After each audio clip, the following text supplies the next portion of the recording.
అందరికీ మరణతండి. బాగున్నారండి? మహాపరిశుద్ధుడును సర్వలోకనాథుడు సృష్టికర్త అయిన ప్రభువారు తన కృపావడిలో మనందరినీ జ్ఞాపకం చేసుకుంటూ ప్రతిదినము తన హస్తమును చాచి భద్రపరుచు ఉన్నారు. అట్టి భద్రత నేడు మన కుటుంబములకు ప్రభు ప్రసాదించుగాక. ఆమేన్. ప్రియ స్నేహితులారా, సర్వోన్నతుడైనటువంటి దేవుని వాక్యం ద్వారా మనము మన జీవితాన్ని ప్రారంభిద్దాం. ఈరోజు ప్రియులారా, కీర్తన గ్రంథము 16వ అధ్యాయము 8వ వచనాన్ని మనం చూసినట్లయితే, ఆయన నా కుడిపార్శ్వమందు ఉన్నాడు గనుక నేను కదల్చబడను అని మహారాజైన దావీదు గారు ఎంతో విశ్వాసంతో తనకు కలిగిన అనుభవాన్ని గురించి చెప్తూ ఉన్నారు.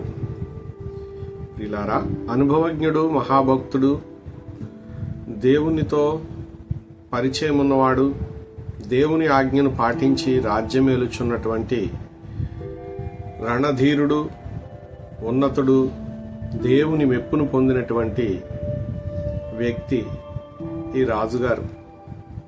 ప్రియ స్నేహితులారా, ఈయన దేవునికి నచ్చాడు గనక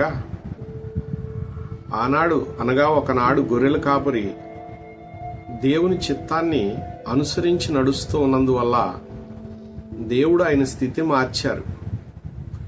గొర్రెల దొడ్డులో నుండి ఈ దావీదు గారిని పిలిచి దేవుని ప్రజలను పరిపాలించే మహారాజుగా దేవుడు అభిషేకించారు. ప్రియ స్నేహితులారా, అలా అభిషేకం పొందిన దగ్గర నుండి దైవాజ్ఞ ప్రకారముగా ఈయన పరిపాలన చేయటం ప్రారంభించారు. ప్రియులారా, దైవ చిత్తాన్ని తెలుసుకోవడం కోసం నిరంతరము కూడా ఈయన ప్రార్థిస్తూ ఉండేవారు. ఏ కష్టం వచ్చినా దేవునికి చెప్పుకునేవారు. ఇంతటి భక్తుడికి దైవ జనాంగమును నడిపించటంలోనూ పరిపాలన చేయడంలోనూ దుష్టుడైనటువంటి అపవాది వలన ప్రేరేపించబడిన శత్రువుల వలన ఎన్నో భయంకరమైనటువంటి సమస్యలు వస్తూ ఉండేవి. ప్రియులారా, ఆ సమస్యలన్నిటి నుండి విశ్వాసముతో ప్రార్థించి విజయాన్ని పొందినటువంటి వారిన ప్రియులారా, సర్వోన్నతుడైన దేవుడు ఈ దావీదు గారికి నిరంతరము సహకారిగా, సలహాదారిగా ఉన్నట్లు ఉన్నది. ప్రియమైనటువంటి దేవుని బిడ్డలారా, అందుకే ఆయన నా కుడిపార్శ్వమందు ఉన్నాడు గనుక నేను కదల్చబడను అన్నారు. ప్రియులారా, ఈయన్ని కదల్చాలని అనగా ఆయన సింహాసనాన్ని కబళించాలని ఎందరో ఎన్నో ప్రయత్నాలు చేశారు. ఎందరు ఎన్ని ప్రయత్నాలు చేసినా దేవుడు ఆయనకి తోడై ఉన్నారు గనుక ఆయన యందు ఏ కపటం లేదు. నిత్యుడగు తండ్రి దేవుడు కోరుకున్నటువంటి దావీదుకి నిరంతరము తోడుగా ఉన్నందువలన, దావీదును దేవుడు కనుపాప వలె కాపాడుచూ ఉన్నందువల్ల ఆయన తన పరిపాలన చక్కగా సాగిస్తూ ప్రజలను శత్రువుల నుండి తప్పిస్తూ ఎన్నో ఉపకారాలు చేశారు. ప్రియులారా, ఈవేళ ఈ వాగ్దానమును బట్టి మనము ఏ సమస్యలు శత్రువులుగా మారాయో మనకి ఆ సమస్యల నుంచి, ఆ కష్టాల నుంచి, ఆ ఇబ్బందుల నుంచి, ఆ అవస్థల నుంచి దేవుడు జయింపచేస్తూ ఉన్నారు. మనమే వాటిని జయించే శక్తిని దేవుడు మనకు ప్రసాదించువారుగా ఉన్నారు.